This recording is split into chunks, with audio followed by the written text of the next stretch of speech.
السلام علیکم ورحمۃ اللہ وبرکاتہ۔ ان الحمد للہ نحمده ونستعینه ونستغفره ونؤمن به ونتوکل علیہ ونعوذ باللہ من شرور انفسنا ومن سیئات اعمالنا من يهده الله فلا مضل له ومن يضلله فلا هادي له أشهد أن لا إله إلا الله وحده لا شريك له وأشهد أن محمدا عبده ورسوله يا أيها الذين آمنوا اتقوا الله حق تقاته ولا تموتن إلا وأنتم مسلمون يا أيها الناس اتقوا ربكم الذي خلقكم من نفس واحدة وخلق منها زوجها وبث منهما رجالا كثيرا ونساء واتقوا الله الذي تساءلون به والأرحام إن الله كان عليكم رقيبا يا أيها الذين آمنوا اتقوا الله وقولوا قولا سديدا يصلح لكم أعمالكم ويغفر لكم ذنوبكم ومن يطع الله ورسوله فقد فاز فوزا عظيما أما بعد فإن خير الحديث كتاب الله وخير الهدي هدي محمد صلى الله عليه وسلم شر الأمور محدثاتها وكل محدثة بدعة وكل بدعة ضلالة وكل ضلالة في النار إن الله وملائكته يصلون على النبي يا أيها الذين آمنوا صلوا عليه وسلموا تسليما اللهم صل على محمد وعلى آل محمد كما صليت على إبراهيم وعلى آل إبراهيم إنك حميد مجيد اللهم بارك على محمد وعلى آل محمد كما باركت على إبراهيم وعلى آل إبراهيم إنك حميد مجيد أعوذ بالله السميع العليم وبوجهه الكريم وسلطانه القديم من الشيطان الرجيم من همزه ونفخه ونفثه بسم الله الرحمن الرحيم يا أيها النبي إنا أرسلناك شاهدا ومبشرا ونذيرا وداعيا إلى الله بإذنه وسراجا منيرا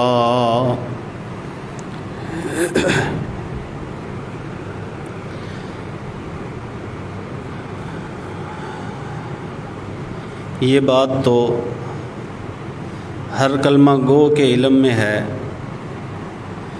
کہ رسول اللہ صلی اللہ علیہ وآلہ وسلم اسی ماہ ربیع الاول میں ہی پیدا ہوئے اور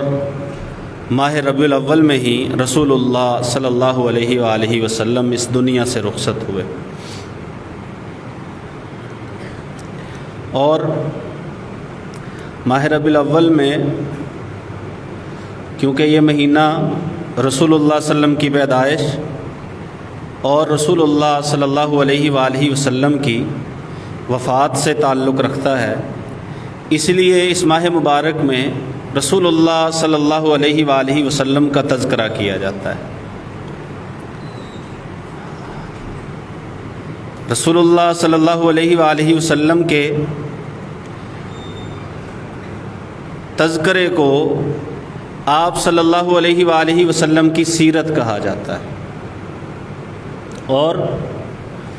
یہ بات یاد رکھنی چاہیے کہ سیرت صرف بیان کر دینے اور سن لینے کا ہی نام نہیں ہے، بلکہ سیرت رسول کے کچھ تقاضے ہیں۔ سیرت رسول ہم سے کچھ چیزوں کا باقاعدہ مطالبہ کرتی ہے، سیرت رسول کچھ چیزوں کو چھوڑنے کا سبق دیتی ہے اور کچھ عادتوں کو اپنانے کا حکم دیتی ہے، طریقہ بتلاتی ہے۔ حضرات گرامی،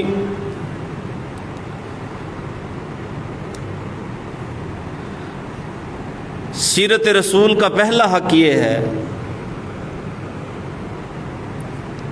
کہ ہمیں اپنے رسول صلی اللہ علیہ وآلہ وسلم کا واقف ہونا چاہیے۔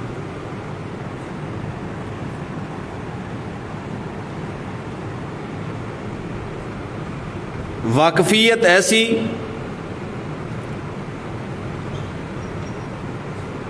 کہ جسے میں زبان و دل دونوں سے تسلیم کروں، اور ایک وہ اور بات ابتدا میں ہی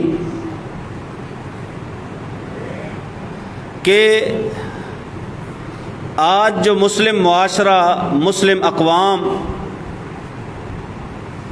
انحطاط کا شکار ہیں، پستی کا شکار ہیں، اس کی وجہ یہ ہے کہ مسلمانوں کی اکثریت اپنے رسول سے واقف نہیں ہے۔ محض رسول کا نام جان لینا یا زبان سے اس کی محبت کا محض دعویٰ کر دینا، یا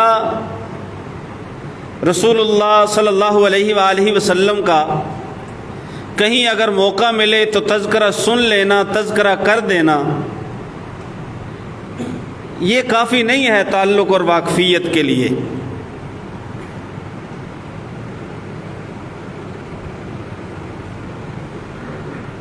چاہیے یہ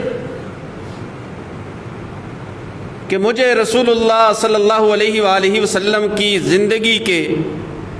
ہر ایک گوشے کا بخوبی علم ہونا چاہیے،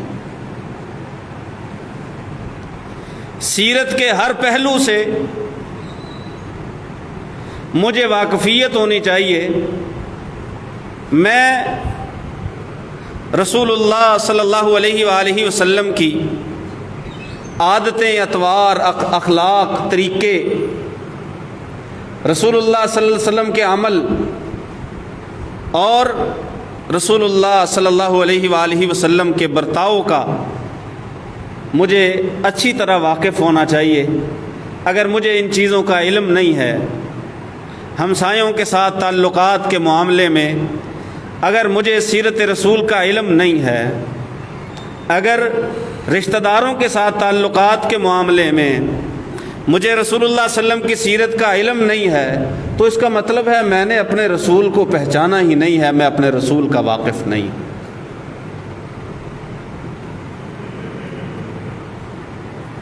یقین مانیے، اگر ہر ایک مسلمان وہ یہ طے کر لے، اور شاید یہ میں بات ہر سال ربیع الاول کے کسی نہ کسی خطبہ جمعہ میں کرتا ہوں کہ کم از کم اس مہینے میں ہمیں رسول اللہ صلی اللہ علیہ وسلم کی زندگی کے بارے میں، سیرت کے بارے میں کوئی ایک اچھی کتاب ضرور پڑھنی چاہیے جس میں رسول اللہ صلی اللہ علیہ وسلم کا تذکرہ ابتدا سے لے کر آخر تک موجود. اگر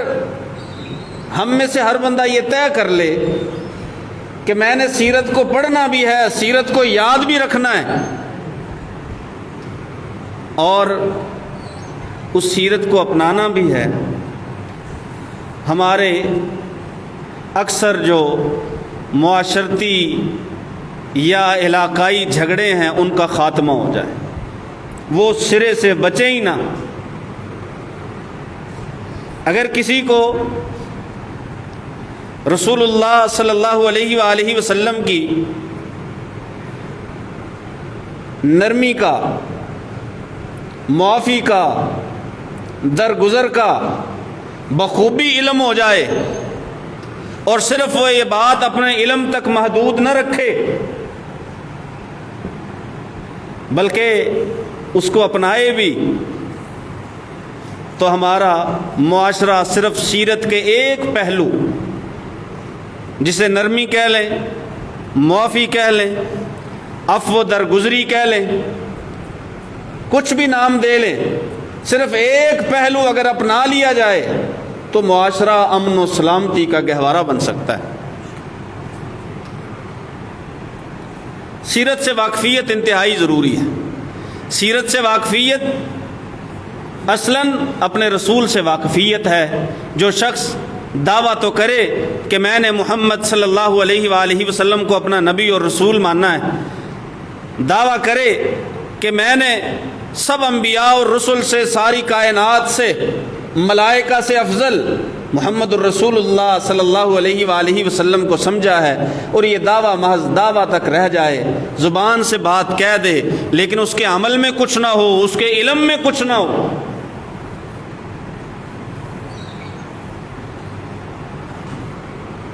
علمی اور فقہی طور پہ عام طور پہ یہ بحث آپ کو کتابوں میں ملیں گی، کافی ساری بحثیں ملیں گی کہ رسول زیادہ بہتر ہیں یا فرشتے زیادہ بہتر ہیں، پھر جبریل امین زیادہ بہتر ہیں یا اللہ کے سارے انبیاء اور رسول زیادہ بہتر ہیں. جناب جبریل امین اور رسول اللہ صلی اللہ علیہ وسلم کے حوالے سے بھی بات کی جاتی ہے. یہ علم کی باتیں ہیں جن کا ہمیں علم ہونا چاہیے، پتہ ہونا چاہیے. محض دعویٰ وہ کافی نہیں ہے بلکہ علم بھی ہونا چاہیے اور اس چیز پہ عمل بھی ہونا چاہیے. آج رسول اللہ صلی اللہ علیہ وآلہ وسلم کے بارے میں دنیا کفر میں جو باتیں کی جاتی ہیں، رسول اللہ صلی اللہ علیہ وآلہ وسلم کی شادیوں اور نکاحوں پہ جو شدید قسم کے اعتراض کیے جاتے ہیں اور گستاخانہ سوال داغے جاتے ہیں، توہین آمیز تبصرے کیے جاتے ہیں، یا رسول اللہ صلی اللہ علیہ وسلم کے غزوات کے حوالے سے آپ کی جنگوں کو دہشت گردی سے جوڑا جاتا ہے، انسان دشمنی سے جوڑا جاتا ہے. کیا خیال ہے ہم میں سے کتنے لوگ ہیں جو اگر کوئی ہمارے سامنے یہ بات کر دے رسول اللہ صلی اللہ علیہ وسلم کے نکاحوں کے حوالے سے یا رسول اللہ صلی اللہ علیہ وسلم کی جنگوں کے حوالے سے، کیا ہمیں رسول اللہ صلی اللہ علیہ وسلم کی زندگی کے بارے میں اتنا معلوم ہے کہ ہم اس کی باتوں کا جواب دے سکیں؟ یہ ایک فکر ہے. یہ فکر اگر پیدا ہو جائے تو پھر شوق بڑھے گا کہ ہم اپنے پیغمبر صلی اللہ علیہ وسلم سے تھوڑی سی واقفیت جو ہے وہ پیدا کریں، ہم اپنے رسول کے واقف بنیں، ہم اپنے رسول کو پہچانیں، رسول کا جو اصل تعارف ہے وہ ہم سیکھیں، اس کا علم حاصل کریں. وہ پڑھنے میں ملے تو پڑھنے سے، وہ سننے میں ملے تو سننے سے. یہ ضروری ہے واقفیت، نہیں تو ہم کافروں کے اعتراضات کا جواب دینے سے قاصر رہیں گے. اور یہ بات آپ لوگوں کے علم میں ہونی چاہیے کہ محض رسول اللہ صلی اللہ علیہ وآلہ وسلم کی سیرت ایسا پہلو ہے جس پہ کائنات میں سب سے زیادہ لکھا گیا ہے، سب سے زیادہ جس عنوان پہ دنیا میں کتابیں لکھی گئی ہیں، وہ رسول اللہ صلی اللہ علیہ وسلم کی سیرت ہے، وہ رسول اللہ صلی اللہ علیہ وسلم کی زندگی ہے۔ آپ صلی اللہ علیہ وسلم کی سیرت پر دنیا کائنات میں سب سے زیادہ کتابیں لکھی گئی ہیں۔ اب یہاں پہ رک کے ایک سوال میں اپنے آپ سے اور آپ لوگوں سے اور آپ خود اپنے آپ سے کر لیں، کیا میں نے بھی زندگی میں ہر ایک عنوان سے زیادہ رسول اللہ صلی اللہ علیہ وسلم کی سیرت کو پڑھا ہے؟ کیا ہر موضوع سے زیادہ میں نے رسول اللہ صلی اللہ علیہ وسلم کی سیرت کو پڑھا ہے، یا باقی موضوعات میں میرا مطالعہ، باقی موضوعات میں میری دلچسپی، باقی جو عنوان ہیں ان میں میرے پڑھنے کی گہرائی وہ زیادہ ہے، اور رسول اللہ صلی اللہ علیہ وآلہ وسلم کی زندگی اور سیرت پڑھنے سے میرا واجبی سا تعلق بھی نہیں؟ آپ اس بات کو یقین جانیے، اور یہ حقیقت ہے کہ ہم میں سے اکثر لوگ چھوٹی عمر کے نہیں، بڑی عمر کے بھی، اگر آپ ان سے سوال کریں کیا رسول اللہ صلی اللہ علیہ وسلم کی زندگی پر کوئی ایک کتاب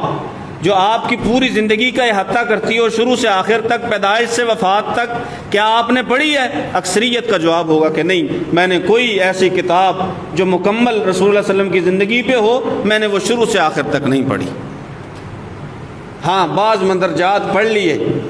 بعض چیزیں نوٹ کر لیں، کچھ ذہن میں آ گیا وہ پڑھ لیا، وہ دیکھ لیا، بس اتنا سا تعلق ہے۔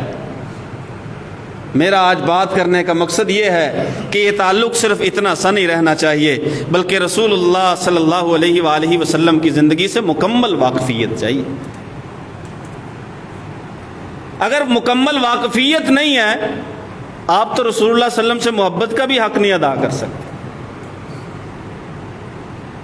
رسول اللہ صلی اللہ علیہ وآلہ وسلم سے محبت وہ ہر مسلمان کے دل میں ہے،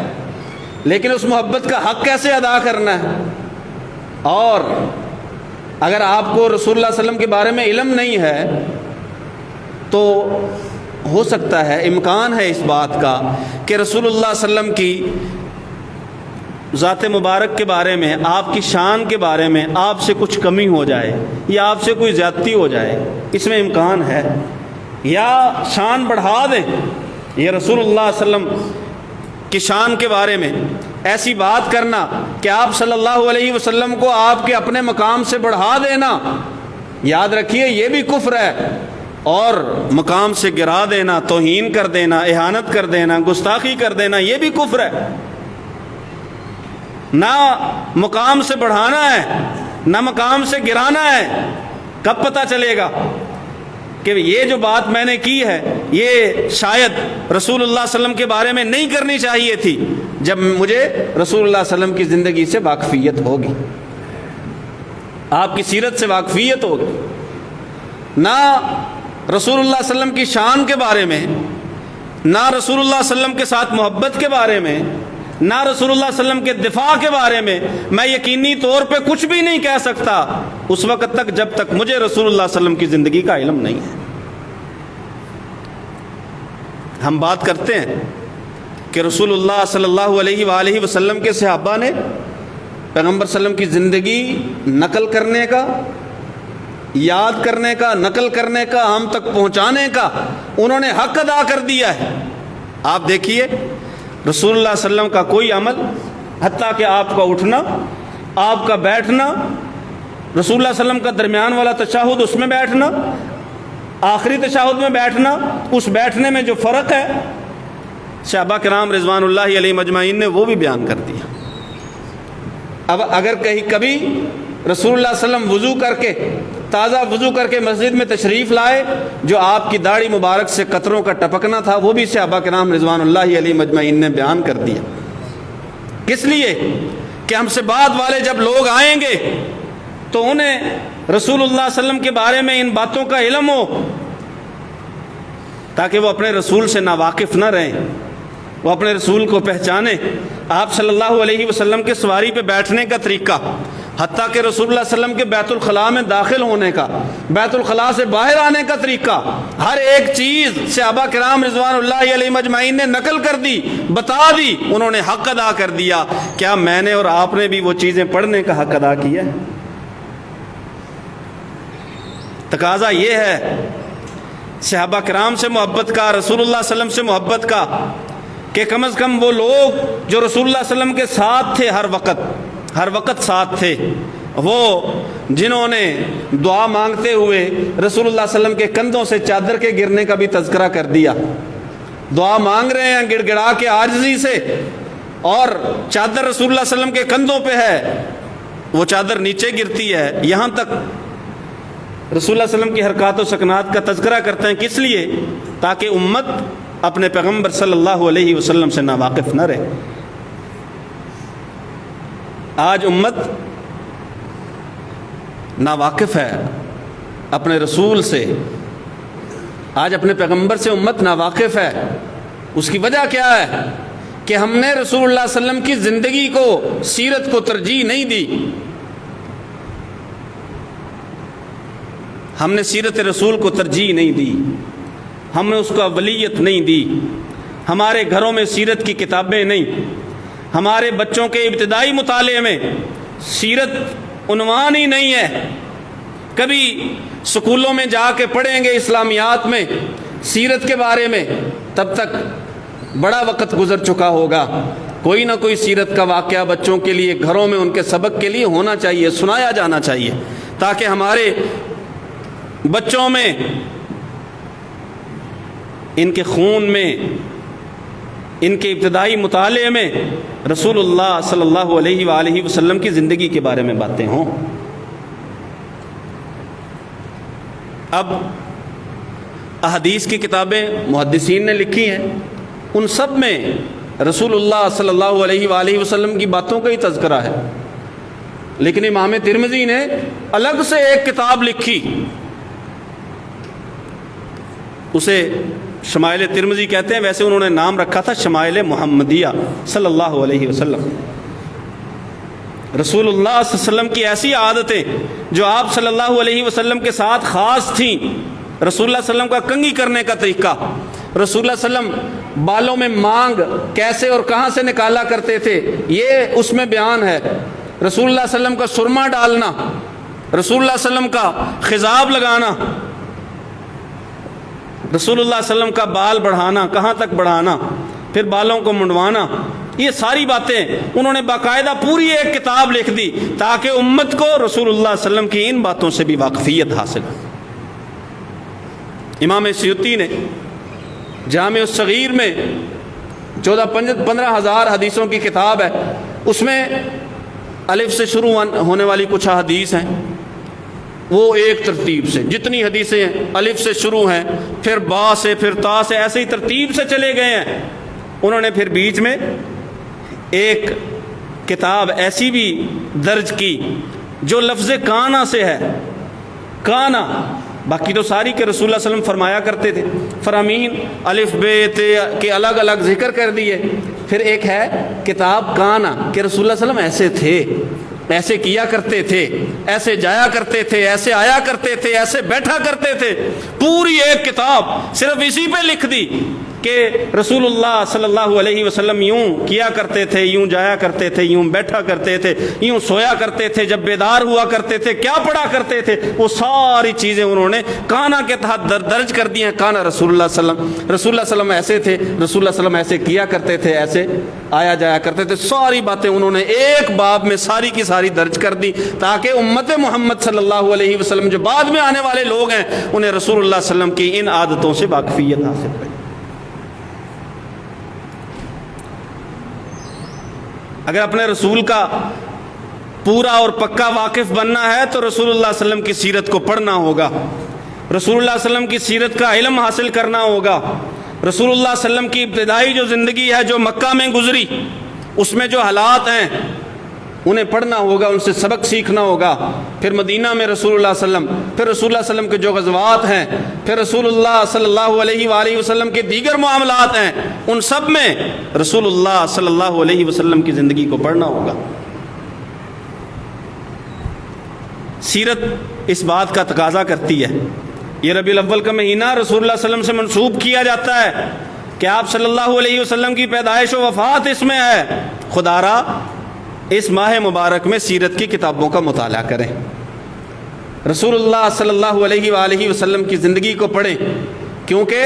اگر رسول اللہ صلی اللہ علیہ وسلم کی واقفیت نہیں ہے، بلکہ وہ ایک حدیث ہے، رسول اللہ صلی اللہ علیہ وسلم نے فرمایا کہ جس کو میں خواب میں نظر آؤں نا وہ میں ہی ہوں گا، شیطان میری شکل بنا کے نہیں آ سکتا. تو اس پر محدثین نے جو تشریح لکھی ہے وہ یوں ہے کہ ایسا شخص جسے رسول اللہ صلی اللہ علیہ وسلم کا حلیہ یاد ہے، جسے یاد ہے حلیہ رسول اللہ صلی اللہ علیہ وسلم کا، آپ کے نقش یاد ہیں جسے، وہ تو کہہ سکتا ہے کہ میں نے خواب میں رسول اللہ صلی اللہ علیہ وسلم، کیونکہ رسول اللہ صلی اللہ علیہ وسلم کی شکل میں نہیں آ سکتا شیطان. لیکن ایک بندہ اسے حلیے کا سرے سے علم ہی نہیں ہے، اب وہ کسی اور شکل میں آ جائے اور کہے کہ میں رسول اللہ ہوں، ایسا ہو سکتا ہے. اگر خواب میں حقیقی طور پہ زیارت رسول کا شغف اور شوق ہے تو رسول اللہ صلی اللہ علیہ وسلم کے حلیہ مبارک کا مطالعہ کیجیے، رسول اللہ صلی اللہ علیہ وسلم کا حلیہ پڑھیے، چہرے کے خد و خال کے بارے میں پڑھیے، رسول اللہ صلی اللہ علیہ وسلم کے قد مبارک کی اونچائی پڑھیے، آپ صلی اللہ علیہ وآلہ وسلم کے جسم کی وضاقتہ کے بارے میں پڑھیے، تاکہ اگر کہیں آپ کو یہ سعادت نصیب ہو کہ خواب میں زیارت رسول ہو، آپ پہچان سکیں کہ واقعی میں نے اپنے رسول صلی اللہ علیہ وسلم کو دیکھا ہے. آپ دیکھیں کسی اور کو اور کہہ دیں کہ میں نے اللہ کے رسول کو دیکھا ہے، یہ تبھی ہوگا جب آپ کو رسول اللہ صلی اللہ علیہ وسلم کے حلیہ، وضاقتہ اور خد و خال سے کوئی تعلق اور علاقہ نہیں ہوگا. ہم میں سے بہت سارے لوگ ہیں جو کئی بار کہہ دیتے ہیں کہ میں نے اللہ کے رسول کو دیکھا ہے خواب میں زیارت کی ہے اللہ کے رسول صلی اللہ علیہ وسلم کی، ٹھیک ہے، لیکن یقینی طور پہ کیا واقعی وہ رسول اللہ صلی اللہ علیہ وسلم تھے؟ کیا آپ کو پتہ ہے ناک کا، ہونٹوں کا، آنکھ کا، چہرے کا، ماتھے کا، کانوں کا، داڑھی مبارک کی لمبائی کا، چوڑائی کا علم ہے؟ علم اسے کچھ نہیں، علم کچھ نہیں.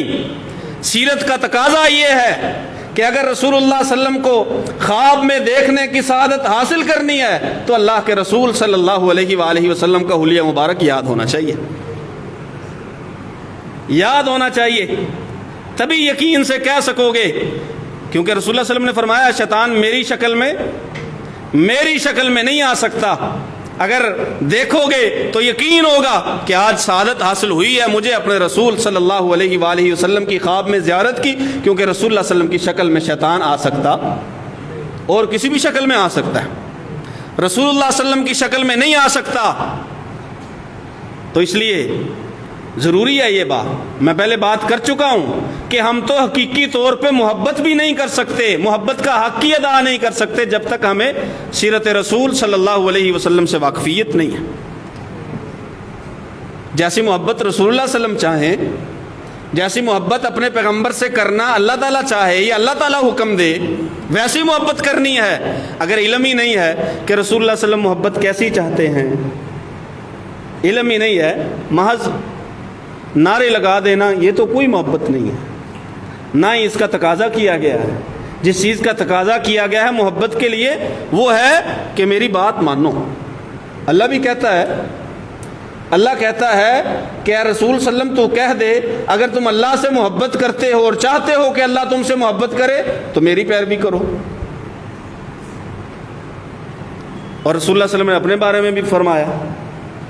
کہ جس نے میری پیروی کی اس نے مجھ سے محبت کی ہے،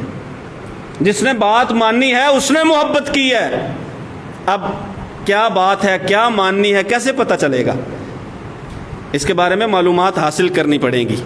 سیرت کا مطالعہ کرنا پڑے گا، رسول اللہ صلی اللہ علیہ وسلم کے احکامات کا، کن چیزوں کا رسول اللہ صلی اللہ علیہ وسلم نے حکم دیا، کن چیزوں سے رسول اللہ صلی اللہ علیہ وسلم نے منع کیا، کون سی چیزیں رسول اللہ صلی اللہ علیہ وسلم کو ناپسند تھی، کون سی چیزیں رسول اللہ صلی اللہ علیہ وسلم کو پسندیدہ تھیں. ان چیزوں کا علم حاصل کرنا پڑے گا، تبھی ہم دعویٰ کر سکتے ہیں کہ ہم اپنے رسول صلی اللہ علیہ وآلہ وسلم کے واقف ہیں. ہو مسلمان اور اپنے رسول سے واقف نہ ہو کلمہ گو اور رسول اللہ صلی اللہ علیہ وسلم کی سیرت سے کوئی تعلق نہ ہو، ایسا مسلمان کامیابی کے راستے پہ نہیں ہے، کامیابی کے راستے پہ نہیں ہے۔ رسول صلی اللہ علیہ وسلم نے کچھ چیزیں سکھائی ہیں، کچھ چیزوں کا سختی سے حکم دیا ہے، کچھ چیزوں کو سختی سے منع کیا ہے۔ رسول اللہ صلی اللہ علیہ وسلم کی ذات مبارک کے بارے میں کچھ باتیں ہیں، رسول اللہ صلی اللہ علیہ وسلم کے خاندان کے بارے میں کچھ باتیں ہیں، رسول اللہ صلی اللہ علیہ وسلم کے رشتہ داروں کے بارے میں کچھ باتیں ہیں۔ یہ ساری باتیں معلوم کرنے کے لیے ہمیں سیرت رسول کی طرف رخ کرنا پڑے گا، اسے پڑھنا پڑے گا، اس کا علم حاصل کرنا پڑے گا، تب ہمیں اپنے رسول صلی اللہ علیہ وسلم سے واقفیت ہوگی۔ جب واقفیت ہوگی تو محبت بھی ہوگی، اور پھر ہم دفاع بھی رسول اللہ صلی اللہ علیہ وسلم کا کر سکیں گے، اور ہم رسول اللہ صلی اللہ علیہ وسلم کے حلیہ مبارک سے بھی آشنا ہو سکیں گے۔ اللہ سے دعا ہے اللہ سن سمجھ کر عمل کی توفیق نصیب